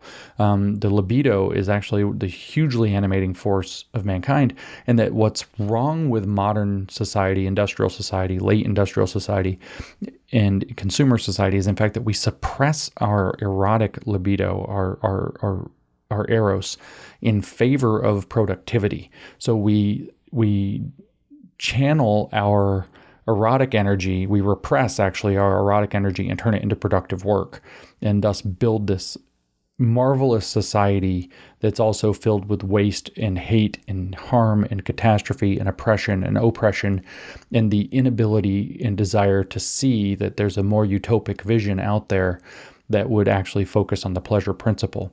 So there's a lot going behind pleasure theory, and I started to read into that again about a year ago, and I was like, holy crap. And I don't have time or space to get my head around this, but it's pillar number 4 of comprehensive sexuality education for our poor kids. So what does the IPPF and the Guttmacher Institute say about it? They say pleasure, having a positive approach to young people's sexuality. Like, the groomer alarm is ringing at maximum volume. This is an 8-alarm groomer fire right there. Having a positive approach to young people's sexuality. It's like groomer, groomer, groomer, groomer, groomer, groomer, groomer, groomer, woo, woo, woo, woo, groomer. Holy crap. Understanding that sex should be enjoyable and consensual. This is with children. I mean, so let me be real. Back in 6th grade, what the hell year was that? 91 or something for me? I don't know, 80, 90, 89 or 90? I don't know. I was in 6th grade and we had our sex ed class. And we had this poor lady, I'm sorry I'm doing this to you, madam. You were actually really nice and you did a very professional job. This really ugly lady came in and taught our sex ed. All the boys were all like, oh, sex ed. We were all like, oh, we're like 12 or 11 or something. We're like, sex ed, like we're all ginned up on this. And we're all like, it's going to be this hot, we're all fantasizing it's going to be this hot girl coming and teach us about sex. And then we find out it's going to be a nurse. And we're like, oh, we're having like, every fantasy off the back of an album cover or whatever. We're like, oh my God. And then it's this really, really ugly lady. And the first thing she does is gets this really gross smile on her face and was like, I like sex a lot. And I'm like, oh my God. We all were like, and she laughed and laughed and laughed. It was like this kind of like, back in the day, there was this weird sadism in teaching sometimes. I don't think you're allowed to do anymore. And so she knew she grossed us all out. And then she had some point about how it's like, you have to engage in it responsibly or it's a disaster afterwards. But at any rate, let me just point out, understanding that sex should be enjoyable and consensual. Yeah, I'm 100% with you on the consensual part, but holy shit. Like, stop talking to kids about whether or not sex is pleasurable. This is not okay. This needs to stop. The groomer alarm is going off. We're like 8 alarms. We're going to 9 alarms now. Next one is going to be worse. Understanding that sex is much more than just sexual intercourse. Well, this is why they actually are teaching kids about things like having orgasm through anal sex in schools. This is a scandal that just broke in one of these schools. The news was all over it in the past 2 weeks. And there's lots of other things that they don't need to be teaching children about. The book Genderqueer, which is kind of at the center of Groomer Schools, comes to mind about some of the things that they show in there, which I would repeat what they are, except one of these, I did that in a previous episode of this particular podcast series, and it's the only one that YouTube demonetized because I said bad words that are the things that are in Genderqueer, which would tell you a lot about that. Sexuality is a healthy and normal part of everybody's life. Well, no, everybody's adult life. But it doesn't say that, does it? And they're teaching this to kids. The biology and emotions behind the human sexual response. That's a bit granular. You really don't need to be talking about dopamine, serotonin, oxytocin, all this crap. And you don't. With kids, you don't. Gender and pleasure. Well, that's an odd heading. Like, no. Because that's where we're going to get trans joy. And I know that that's the case because I looked this up to get more information about it for this podcast. And one of the first things it started talking about was joy. And then one of the first things it said below that was trans joy. And trans joy refers, I think, to the euphoria, the euphoric honeymoon period that they say is typical of the trans experience when they finally get acceptance. But what it is it's being love bombed and sometimes feeling like they're finally on their way and all their problems are going to be solved and they have this miraculous intervention. And sometimes it's literally just a positive feeling side effect of testosterone, which is a pretty potent drug. And this creates this euphoric state that lasts maybe 18 to 24 months, sometimes at the longest, and then wears off. And then it's really bad. Trans joy is a lie. And gender and pleasure is something that's should freak all of us out in this context. Sexual well-being, way too vague, not good. Safer sex practices and pleasure.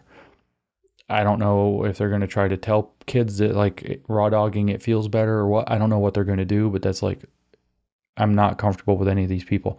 Oh, there's the next one. Masturbation. There you go. No, do not teach kids about do not teach kids about masturbation. Do not. No, 0. 10 alarm groomer fire. Love, lust, and relationships. Don't trust these people to touch that. Interpersonal communication. I don't know about this either. The diversity of sexuality. Nope. It's going to be full on queer theory, genderbread person, etc. The first sexual experience. We really don't need to be going into that. There are maybe some medical issues that you might bring up, but that's it. Consent, okay. Alcohol, yeah, that one's probably important. Drugs and the implications of their use, if that's being done responsibly, but God only knows, these people will be telling kids that ecstasy makes it better or something. Like, I don't trust these groomers to do this. Address, because this is about pleasure, right? Drugs, implications, and use. This isn't under the medical number 2. This is in pleasure number 4. So alcohol, drugs, and the implications of their use. Addressing stigma associated with pleasure. That's telling kids it's okay for you to enjoy this. Like, hell no. Stop the groomer, 10 alarm groomer fire. Groomer. How many times did I do that? Like, groomer, 10. Okay, whatever. Yikes. Okay. 5, violence. Exploring the various types of violence toward men and women. I'm sure that's going to be handled very unbiased, in an unbiased fashion, and how they manifest, particularly gender-based violence. So it's going to be the trans genocide for sure. That freaking lie. Non-consensual sex and understanding what is acceptable. I don't know if y'all know that there's this thing that's out there with kind of unhappy young people called consensual non-consent. Sounds like a contradiction, but it's basically, you can do whatever you want with me without consent, but I'm giving you consent in advance. And then if I say no, you can get you. It's really kind of weird and messed up. It's like a kink thing. If I know about that, I bet you that's going to get covered by some of these groomer weirdo people. Rights and laws. All right.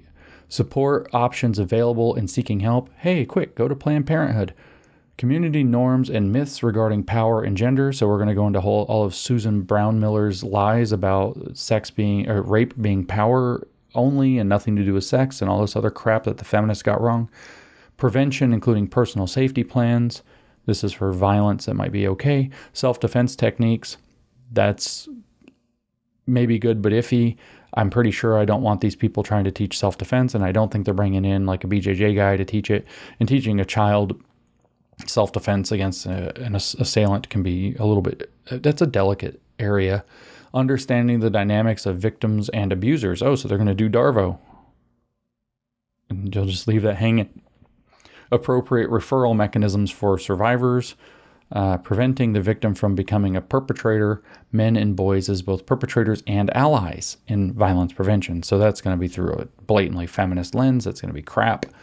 Just an excuse to do feminist propaganda.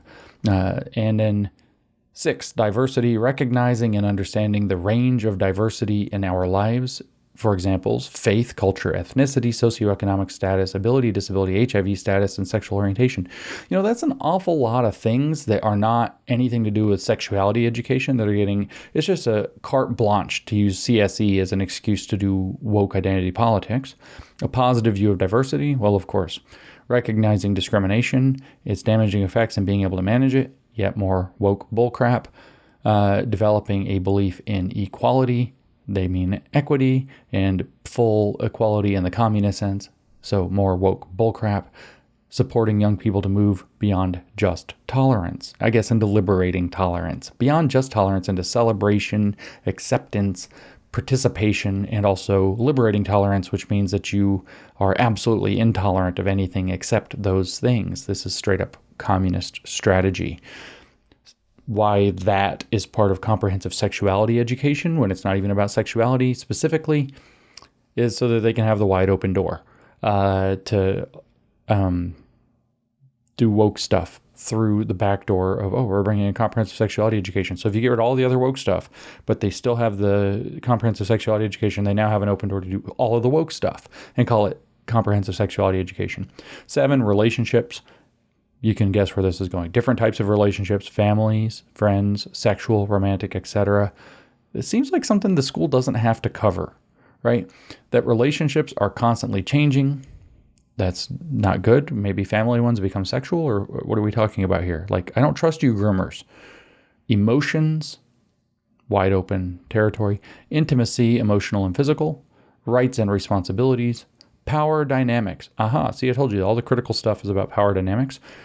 That's going to be woke crazy town right there. Recognizing healthy and unhealthy or coercive relationships. There was at one point a few years ago when there was this, the so-called third wave radical feminism push was at its kind of crescendo, where there were actually people saying, serious people, but not like, it wasn't like a mainstream narrative, but serious people that were saying that a woman can never technically consent to sex at all because there's always a power dynamic of male over female that intimidates her. So it's always non-consensual. In other words, all heterosexual sex is rape.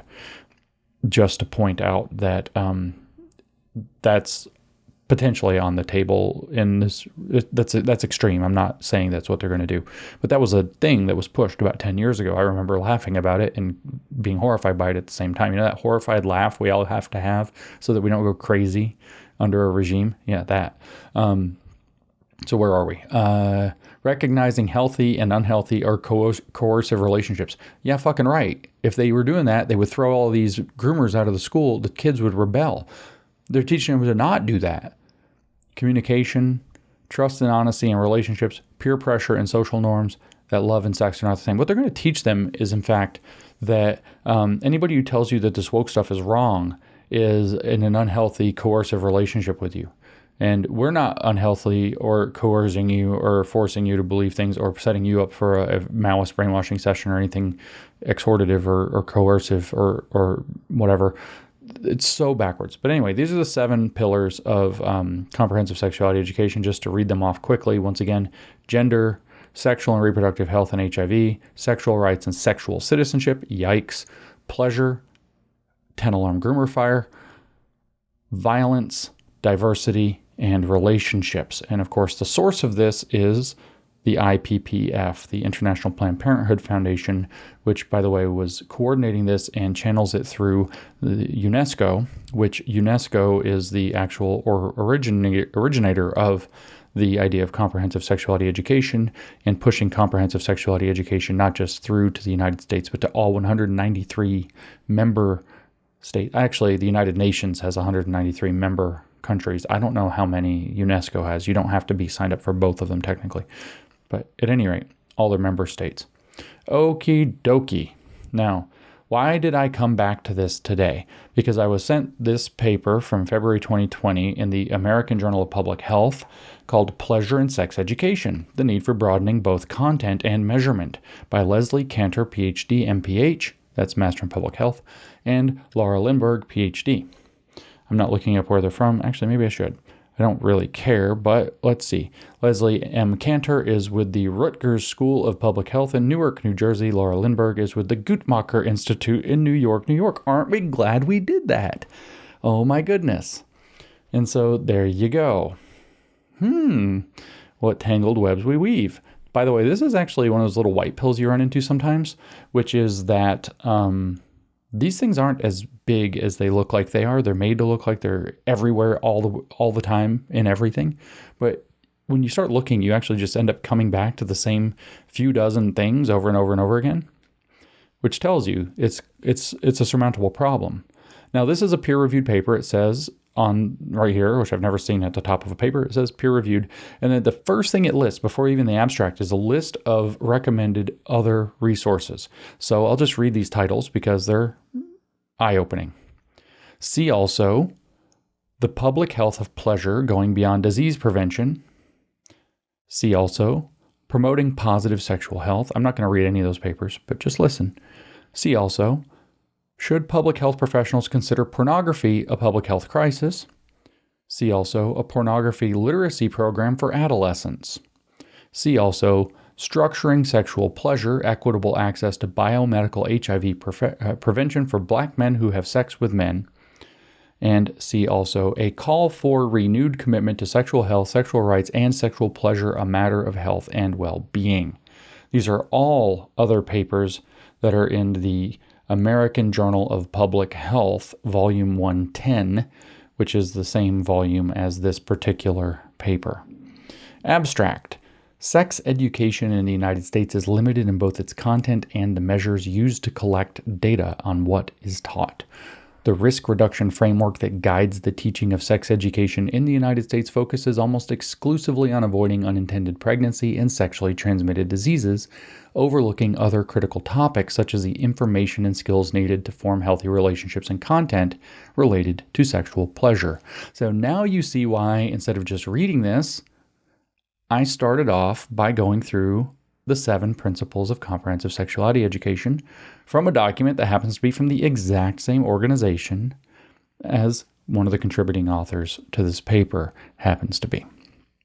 The goal is that they don't want sex ed to be sex ed. They don't want it to be about medical stuff. They don't want it to be about HIV or STD prevention and protection. They don't want it to be about basic mechanical facts or biological facts. They don't want it to be about that. That is not enough. It is not enough for it to be avoiding unintended pregnancy and sexually transmitted diseases. It overlooks relationship building and sexual pleasure. Groomer School Central. They say young people express frustration. Well, all right, before I read the rest of that. Young people express frustration. It's not our fault that we have to do this. The young people are coming to us. They're demanding that we teach them about sex. They're coming to us, teacher, public health official, teach us about the sexual pleasure. They're not. The generative themes model is designed to get children to think about these things, to start asking questions about these things, and then these perverts use that as justification to say the young people are demanding information, so we have to give it to them. What you'll notice in woke crap everywhere, and bureaucratic crap everywhere actually, is that nobody's ever at fault for frickin' anything. It's always somebody above me said I had to, or somebody below me demanded it. It wasn't my fault. I was going along with what I asked. There's a complete deferral of responsibility, upward or downward, and in this case, it's downward. You see this the same thing. The corporations is what Klaus Schwab writes about in the Great Narrative for a Better Future. He says that the corporations will all adopt the Sustainable Development Goals and ESG to facilitate them because there'll be top-down pressure from the governments and from the banks, on the one hand, through their ESG scoring and through policy and through incentive structures. And on the other hand, there will be a bottom-up pressure from the consumer and from the potential employees who will demand a more sustainable and inclusive corporate world. So it's the CEOs, their hands are tied. Somebody above them said they have to. Thank God somebody said we have to do this terrible thing we didn't want to do, but that actually crushes all of our competition for us. Or somebody below them doing it. Oh, thank God, we're just satisfying demand. It's not our fault that we happen to be doing this thing so that our ESG score will go up very cynically for our own benefit. It's that the consumer demanded it. Like 7 people wanted gay Bud Light, so we had to make gay Bud Light for everybody. Do you see the game? Okay, so here, young people express frustration about the lack of information on sexuality and sexual behavior that is included in their sex education programs. Sexual and gender minority youths in particular feel overlooked by current approaches. Oh, imagine that. It's the ones that have been groomed by the generative themes to speak up and complain. What a shock. James Lindsay was right. Hashtag James Lindsay was right.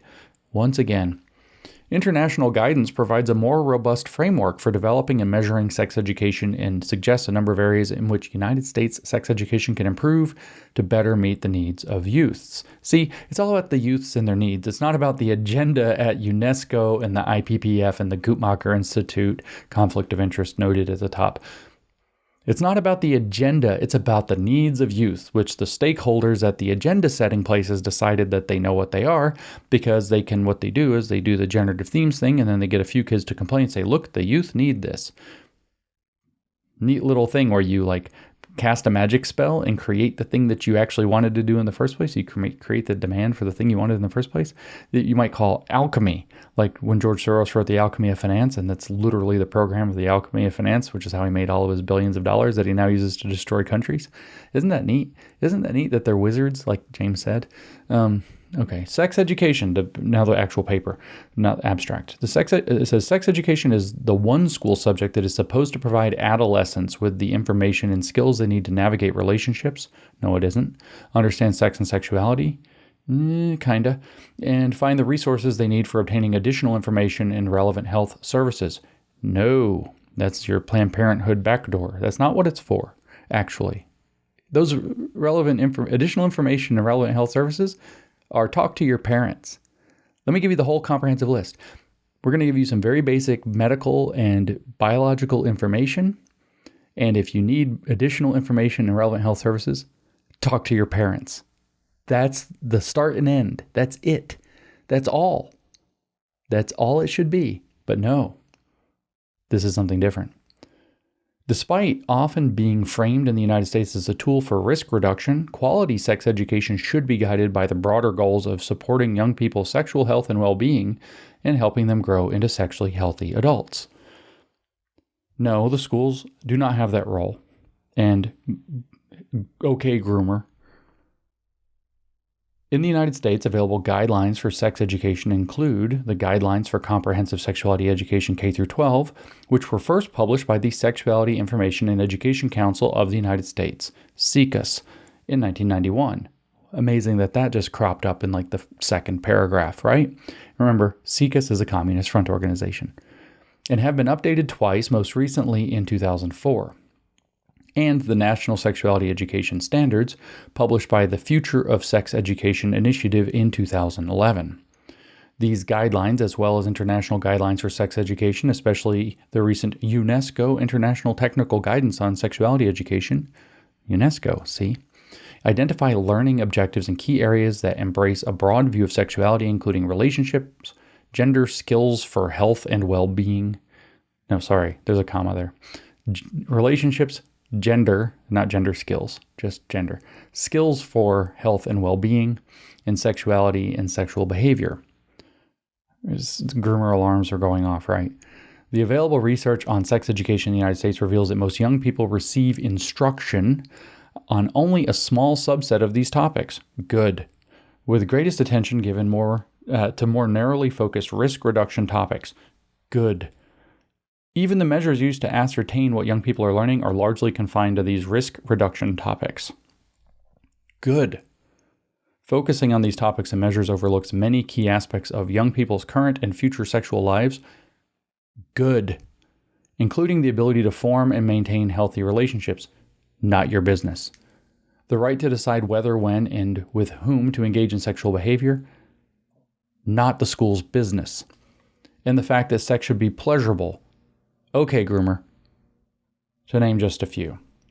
Thus, the narrow content of sex education in the United States needs to expand to focus more on sexual health than sexual risk. Well, sexual health, we just heard all the things it includes, so absolutely not. Absolutely not, but that's a Trojan horse to let Planned Parenthood come in and offer sexual health services in the schools. That's practically what that means. But also, we'll probably see CDC oversight coming into the schools as well. Surveillance metrics also need parallel expansion beyond risk prevention. Traditional public health goals for sex education in the United States have largely focused on helping young people to avoid unintended pregnancy and sexually transmitted infections, STIs, and the proximate sexual and contraceptive behaviors related to these outcomes. Okay, there's a problem here. The federal government's Healthy People 2020 objectives related to sex education only include target levels for adolescents' receipts of formal instruction about abstinence, birth control methods, HIV, AIDS, and STIs. These narrow objectives reflect and inform the collection of national surveillance data. Okay, so that's the problem, okay? It's too narrow that we're actually not doing all this grooming stuff, so they have to fix that. But I want to point out what's going on here. When we look at what we just heard, especially that part about backdoor to Planned Parenthood and even the CDC coming into the schools, I want you to have a broad picture of what's happening in the world. The goal is to move every service possible into the schools. They call this the community school model, the WISC, WSCC, whole school, whole community, whole child model for education that things are lurching, heaving toward. And comprehensive sexuality education is a huge part of that because all sexual health services get to move into the school, which is a medical service, gets to move into the school as a part of comprehensive sexuality education fully realized. So now the school isn't just a place for doing education, it's now a place to receive sexual health and sexual health services. We also have that happening with mental and behavioral health services. So the school is slowly becoming a clinic and a hospital. Now it's already adopted with lunch programs and free food and all this crap, nutritional support, and it could become a nutritional center. The goal is to turn whole school, whole community, whole child, the school into the hub of everything going on in the community centered on the children and making things as convenient as possible for their parents as the excuse to do it. But the schools are the wokest, most broken, most corrupt thing in our communities. And so you can imagine what the real purpose of all of this is, besides to make buku bucks off of bringing Medicaid and et cetera into the schools. Current national surveillance efforts, back to the paper, the three main data sets that are used to gather information, this is the boring part, about the receipt of sex education in the United States are the School Health Profiles, SHP. So these are things that people that want to go dig in rabbit holes. Pay attention. The School Health Profiles, SHP. The School Health Policies and Practices Study, SHPPS, and the National Survey of Family Growth, NSFG. So you may want to back up and write those down if you want to do some rabbit holes. These are broad federal data collection efforts with a limited set of sex education measures. The NSFG, that's National Survey of Family Growth, conducted by the United States National Center for Health Statistics, is a nationally representative household survey that has tracked young people's receipt of sex education since 1982. It has interviewed adolescents directly about receipt of different topics over time, with a focus on instructions about saying no to sex, waiting until marriage to have sex, birth control methods, and STI/HIV prevention. The NSFG measures are not designed to collect information about the quality of instruction, the amount of instruction, or even much about its content or tone. Oh no, the government has a very hands-off approach here. For example, the survey item that asks if adolescents were taught about, quote, methods of birth control does not distinguish between instruction that presents contraception in a positive or negative manner. Further, the pedagogical approach used is completely ignored. For example, a didactic presentation on methods of contraception is very different from asking students to role play talking to a potential partner about using birth control. However, for either of these approaches, an NSFG respondent would be expected to answer that they were taught about birth control. Additionally, young people are only asked to report on the age at which they first receive sex education, providing no information about instruction as they get older. Despite these limitations, in addition to its use in general surveillance, multiple studies have used NSFG data to link receipt of formal sex education to adolescent sexual and reproductive health behaviors and outcomes. Now, they do have actually a legitimate point here that this data is not very granular, or these data are not very granular, I should say, and that if this were being collected and offered in a transparent and unbiased way, that kind of data would be very helpful to finding out where the groomer programs are that are making kids role play sex, which we don't have. So I see their complaint, but on the other hand, of course, they want an excuse to open the floodgates of data collection and use that data collection for making sure that they have the most radical programs everywhere. Continuing. The Centers for Disease Control and Prevention, CDC, told you they're getting involved, conducts two key surveillance efforts, the SHP and the SHPPS, that monitor many school health policies and practices, including health education, and collect data on the provision of sex education. The SHP monitors school health policies and practices in 48 states, 21 large urban school districts, and 4 territories. It covers a broader range of sex education topics than the NSFG, monitoring provision of 19 specific sexual health topics in grades 6 through 12, and some information about instruction prior to the 6th grade, as well as some measures of relevant teacher training. The complementary SHPPS is a national survey conducted periodically at the state, district, school, and classroom levels. The SHPPS includes measures of requirements for sex education on topics focused around pregnancy prevention, STI/HIV prevention, and human sexuality, including some indicators of teacher training and classroom time spent on these topics. I told you this is the boring part. Both the SHP and SHPPS data are collected from school administrators and teachers, not from young people themselves, so they likely reflect what is supposed to be taught rather than what students actually receive. See, yet another subtle call for let's survey these students about sex more, which we don't want that. Additionally, the CDC collects the Youth Risk Behavior Surveillance System, YRBS. So I'll say that again, Youth Risk Behavior Surveillance System, a nationally representative survey of high school students from 1993 to 2013. The YRBS asked a single item about the receipt of HIV/AIDS education, but this question was removed in 2015. All of these U.S. surveillance systems focus on topics using a risk reduction framework, good, and do not examine many broader sexual health promotion topics such as communication or relationships, despite national guidelines for sex education that include these topics. I wonder if those came from UNESCO. For example, one of the only communication measures in the SHP is, quote, use interpersonal communication skills to avoid or reduce sexual risk behaviors, end quote. The SHP has a single measure to ascertain what middle school and high school students receive in sex education related to relationships, quote, how to create and sustain healthy and respectful relationships, end quote. The NSFG measures of instruction about, quote, how to say yes, quote, how to say no to sex, end quote, or, quote, waiting until marriage to have sex, end quote, might generously be construed as indicators of communication and relationship topics. So they're not happy with the data. They want more data. I would say that they want more data so they can push further into making sure that these UNESCO guidelines are covered, because that's where we're going next. The next section, kid you not, expanding surveillance to include pleasure. They want to collect data. That's what surveillance means. What they're tracking data on the kids to include pleasure. Remember, that's point number 4, deep into the yeesh 10-alarm groomer fire territory of Comprehensive Sexuality Education. By contrast, the recent UNESCO guidance suggests numerous learning objectives related to the topic, quote, friendship, love, and romantic relationships, end quote, which is only one of 4 topics included in the section on relationships.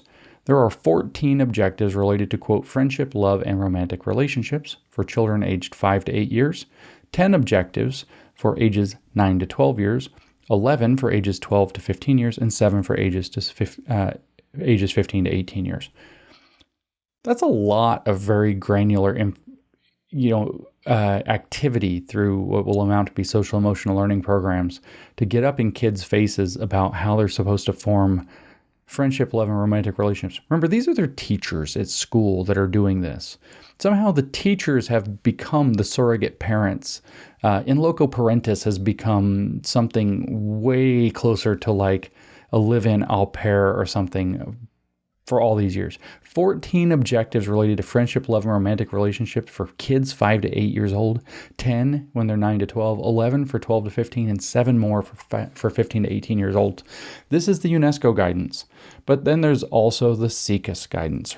It says both the older SIECUS guidelines for comprehensive sexuality education and the National Sexuality Education Standards identify the importance of including topics related to communication and healthy relationships, although they offer a narrower and less detailed set of objectives than recent UNESCO guidance. Still, none of these 3 sets of guidelines could be adequately monitored with current U.S. surveillance measures given their narrow focus on risk reduction topics. See, so they want more surveying on the pleasure stuff and friendship building, relationships, romantic relationships, etc.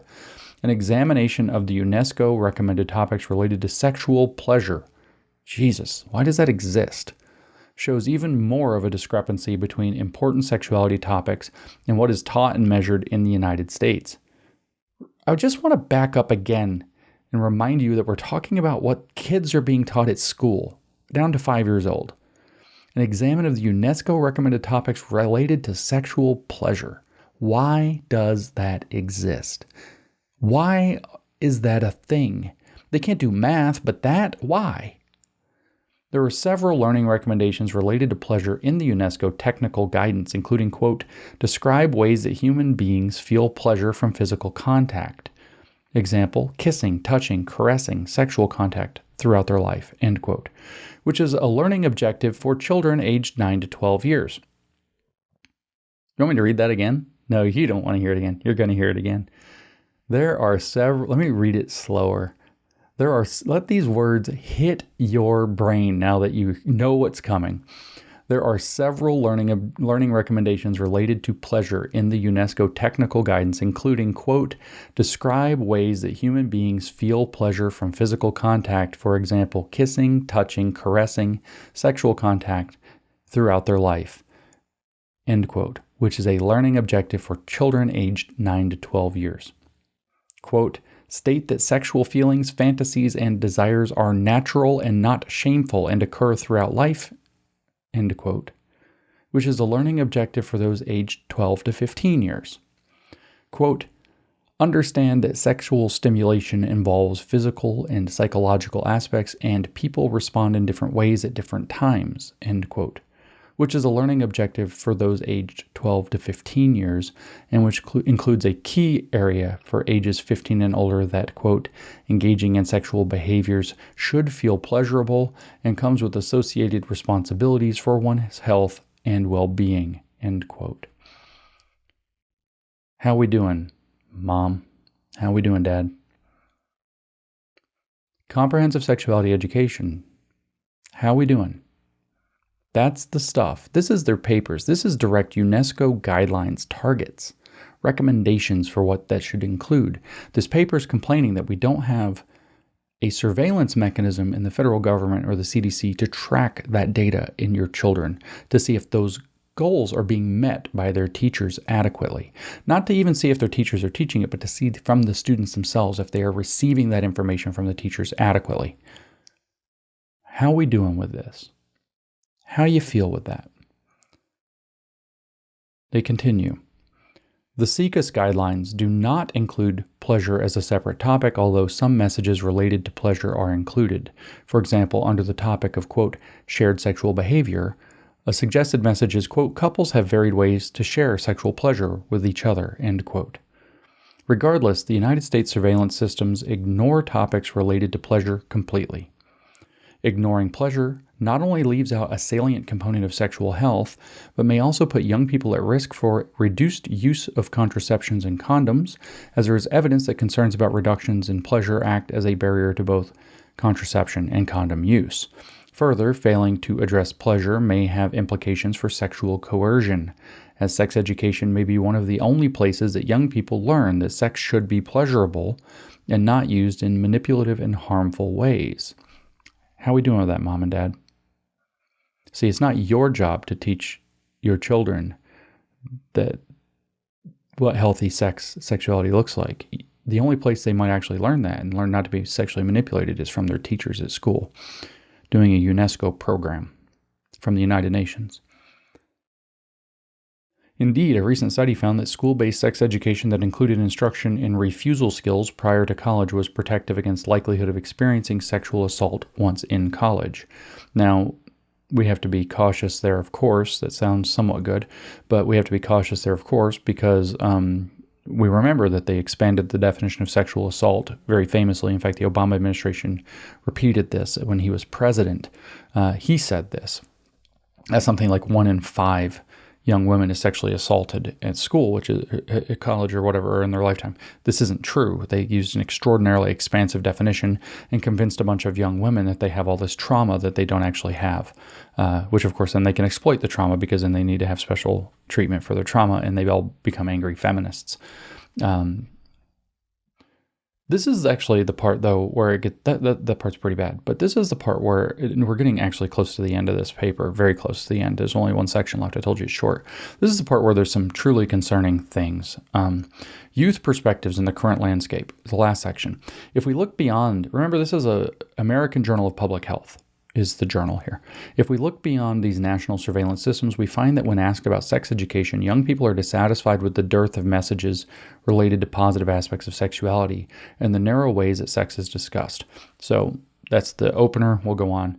But remember when I did this short podcast, a bullet called the SEL cycle, where I said what they do is they poll the kids and then they selectively interpret the survey data to justify bringing in more SEL. Oh my gosh, so many kids are experiencing depression or anxiety. They're upset with these vaguely worded questions. So we need more mental health interventions. So we have to justify more SEL coming in. That's the SEL cycle. This is what I called that.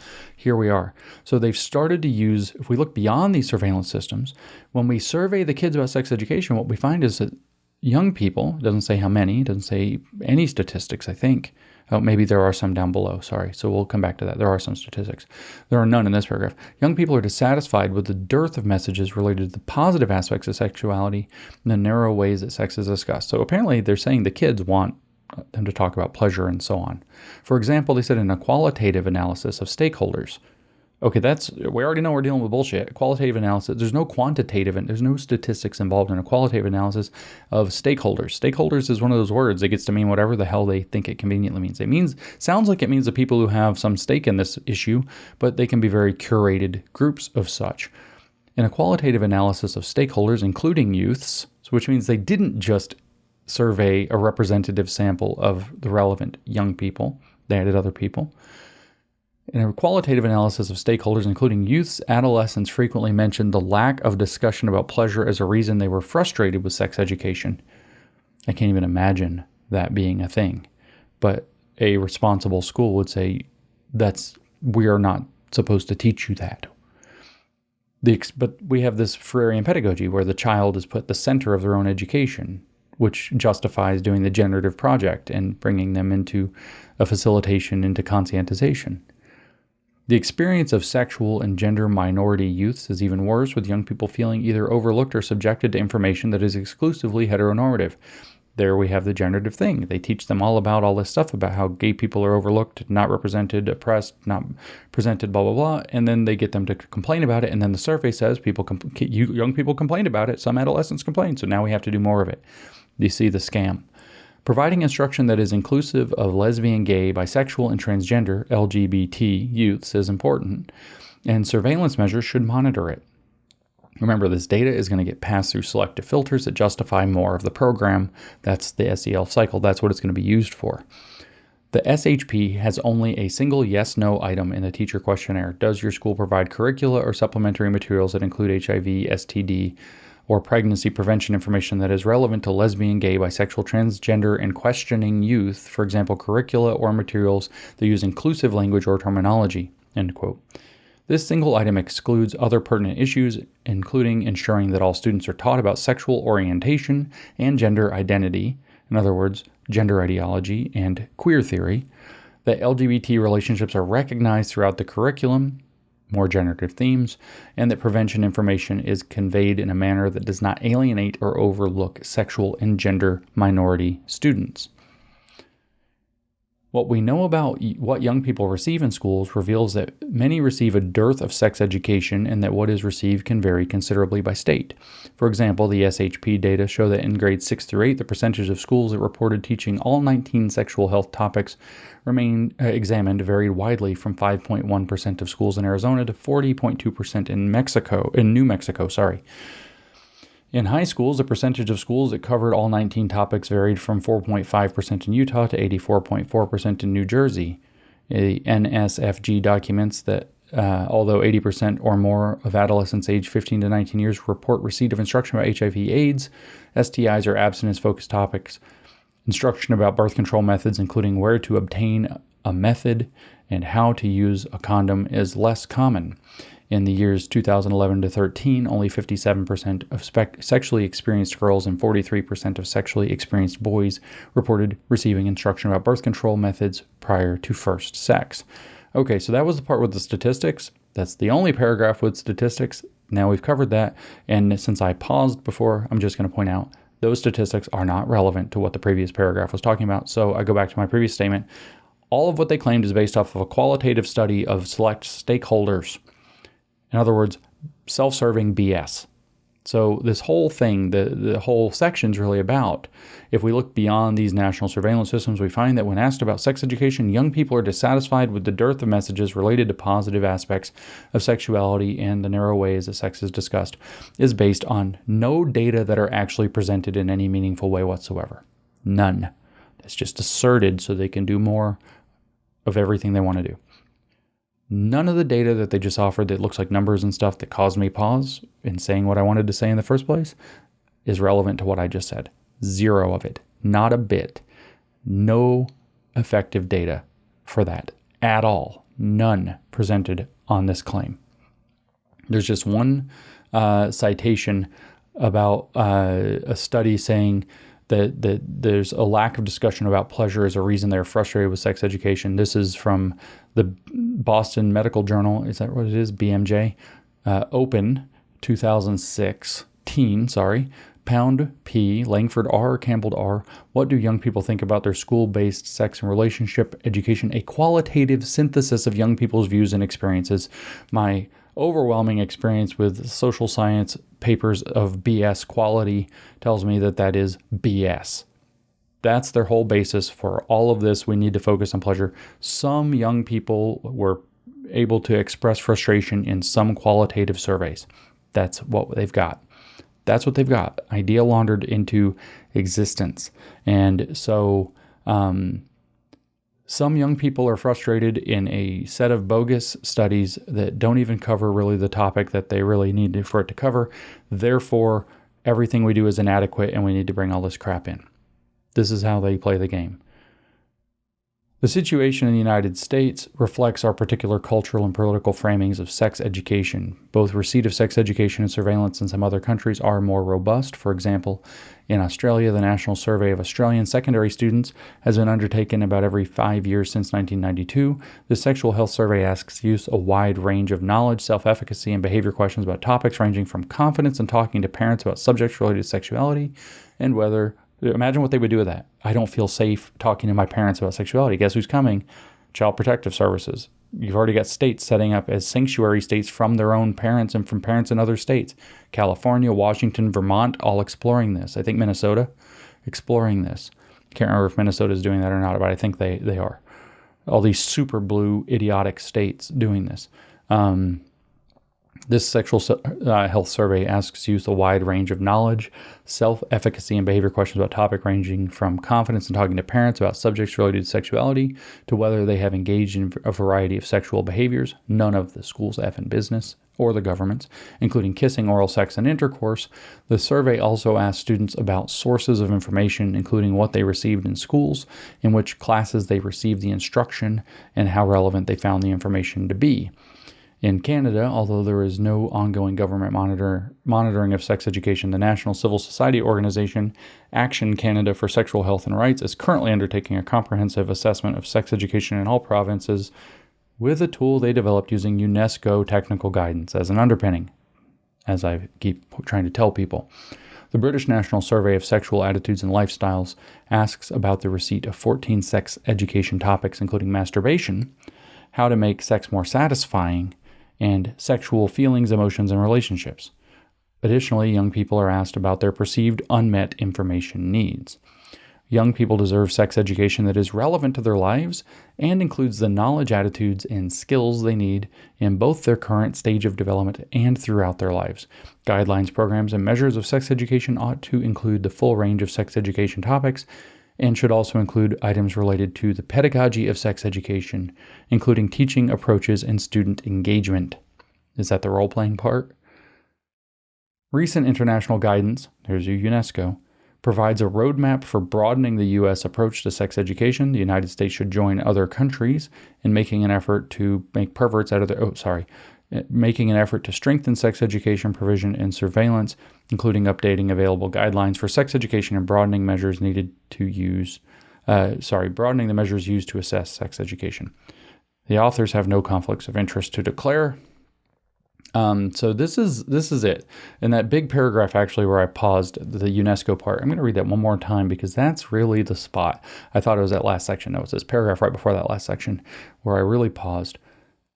UNESCO recommended topics, right? There are several learning recommendations. I'm just going to read this one more time. This is the whole point. So we're talking about Comprehensive Sexuality Education, which is a UNESCO project that started there in 2003. They are leveraging all of their member countries, now obviously including the United States, to take this up.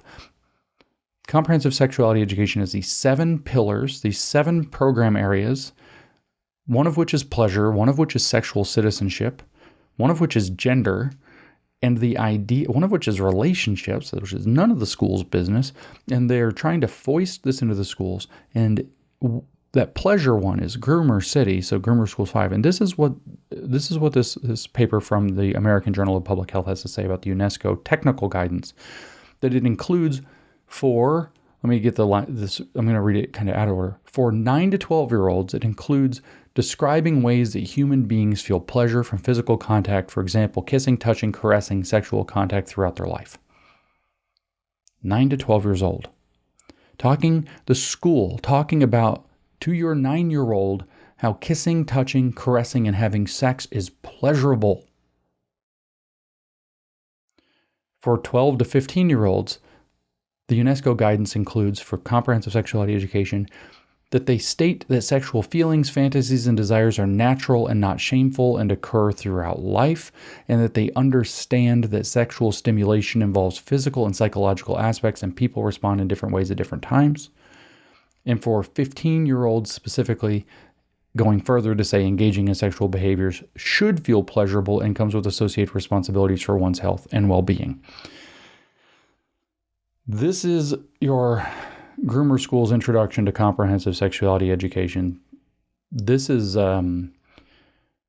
really a tip of the iceberg. Everything taught in there, all of your gender unicorn, all of this masturbation, all of the porn lessons in schools, whether it's the porn books in the libraries that are serving as generative themes or drag queen story hours, serving as generative themes, but also teaching literal pornography literacy program classes often to college students or high school is coming down through this UNESCO guidance on comprehensive sexuality education, which is granular down to 5-year-olds, down to kindergartners. They have all of these agendas for how they're going to build relationships, how they're going to make friendships, how they're going to integrate sex and sexuality, relevance of gender and sexual orientation into everything at every level. And that's how it's actually being brought in.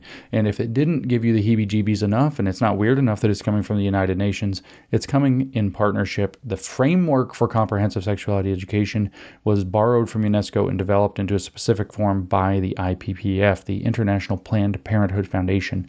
Whatever the occult roots of the Planned Parenthood Foundation might be, the idea that Planned Parenthood, an expressly activist organization that's overwhelmingly tied up with abortion and destigmatization of STDs, overwhelmingly, the fact that they are integrating into our schools should be alarming, and that their comprehensive sexuality education is their back door, and that this is tied to a broader program to integrate them even more fully so that sexual services, courtesy of Planned Parenthood perhaps, are offered as a clinic facility through the school under the whole school, whole child, whole school, whole community, whole child, WSCC, WISC model.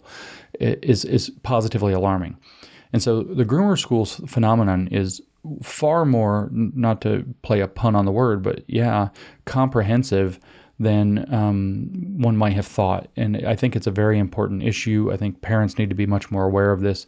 I think there are a bajillion rabbit holes. I urge you to follow Kelly Ske and SKE and find out about this and learn a lot more about this. I know the Heritage Foundation, Jay Richards at the Heritage Foundation, is working in this domain very well. I encourage you to look into what's going on there. As far as the sex gender thing, Colin Wright and Christina Buttons are doing great work. You should be paying attention to what they have to say. This is super important, and getting into whether it's the organizational corrupt, UNESCO side of it, or the nitty-gritty, what is gender ideology, what is queer theory. Of course, you can listen to my podcast about queer Marxism, queer Gnosticism, queer theory in general. You can read the stuff that I've written, like in Cynical Theories or on New Discourses, or listen to the other podcasts. This is crucial to start to understand so that we can wheel this back. So I hope you've enjoyed this new addition to the Groomer Schools podcast series on the New Discourses Podcast, and I will catch you on the next one.